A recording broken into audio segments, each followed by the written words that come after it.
my head, I'd be scratching while my thoughts were busy hatching if I only had a brain. Good evening, and thank you for tuning to Channel 19 Action News. I'm your host, Jamie Swanberg.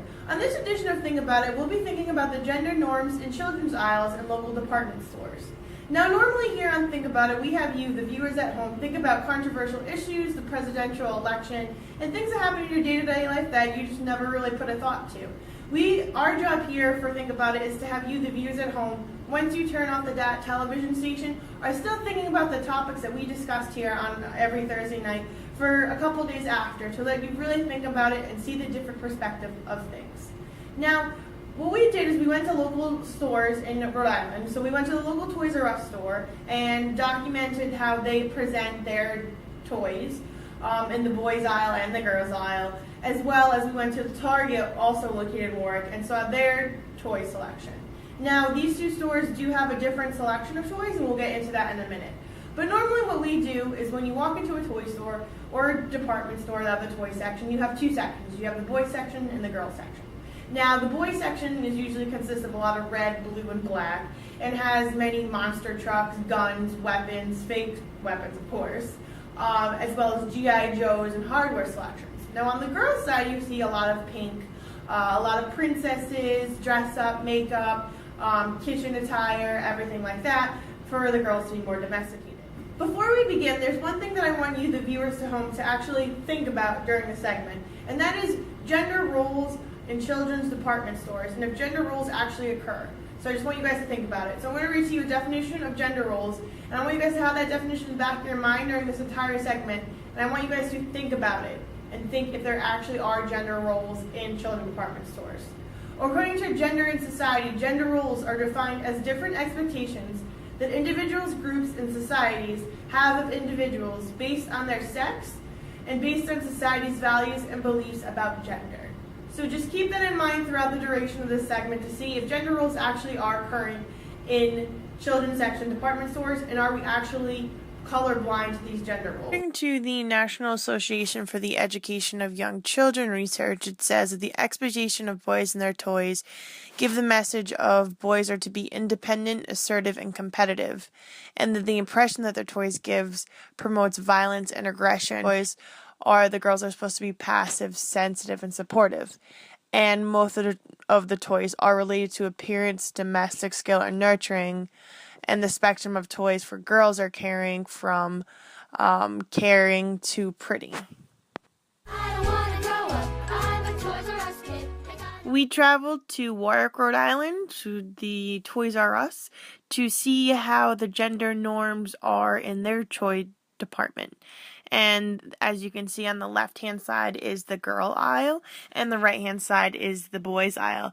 You can see between the girls aisle that there's a lot of pink princesses on their borders, a lot of doctors and play sets, and on the right is a lot of boys with Halo games, Nerf guns, Spider-Man, and a lot of reds and blues. So just something to think about how the toy aisles are set up. And then the next image is the pretend play on the left, which is still the girls' aisle, and sports on the right. That is just indicating that girls have pretend play where boys have sports, segregating where girls can go to play or boys can go to have pretend play, kind of labeling their toys. And there's also the action figures and dolls, where boys will play with G.I. Joes, which could be viewed as dolls, but they'll say that they're action figures so they don't get in trouble for playing with dolls. And girls have the aisle of being dolls because they actually do play with dolls, but it sends the message that if boys were to play with dolls, they wouldn't be considered action figure or assertive enough as the girls would. This is the aisle showing their kitchen sink aspect of the girls section, showing that the girls are taught to be domesticated and that they do have to cook.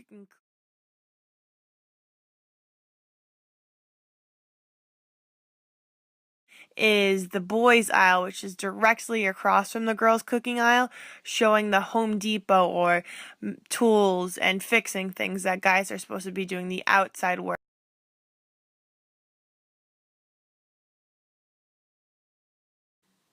As you can see, the gender norms are consistent in Toys R Us from the girls section to the boys. Moving on to Warwick, Rhode Island, to Target, you can see that the Target toy department is in fact more gender neutral than Toys R Us. They have the green and yellow backdrop, not specifying a lot of pink or the blue as we saw in Toys R Us, showing that they are gender neutral. And as well as in another picture, you can see that there are some toys that are boys next to girls princesses things, so they are just grouping their toy department based on categories, not by gender. Target has recently nationwide gone gender neutral in their toy department within the last year or two. The reason that they did that is because they wanted their consumers to feel empowered, and they believe that everyone should have a chance to buy any toy that they agree on. As you can see from this image is showing that boys building sets and girls building sets. The girls had their own department for their building sets and an own category of toys for building sets. And now you can see in their toy aisle that they are just saying that it's building sets and Lego, showing that Target did go gender neutral. Thank you for tuning into this edition of Think About It. Now, I hope you guys actually thought about the gender roles and the gender norms that boys and girls' toys give off in department stores, and when they're marketed that way, that boys are on one aisle and girls on the other. And I hope that you also saw the difference that Target is taking, a nationwide stand, but also in our location store in Warwick as well, to show that there is gender neutral, that the toys aren't divided by gender, they're divided by the department of their toys. So if there's a bunch of dolls in that doll section, there will be action figures as well. Versus where you saw Toys R Us where it says dolls and action figures, which segregated the girls versus the boys. So I hope on this edition of Think About It that you, the viewers at home, actually thought about it. I'm your host, Jamie Swanberg, and thank you for tuning into this edition of Think About It. Have a great night. And my head I'd be scratching while my thoughts were busy hatching if I only had a brain.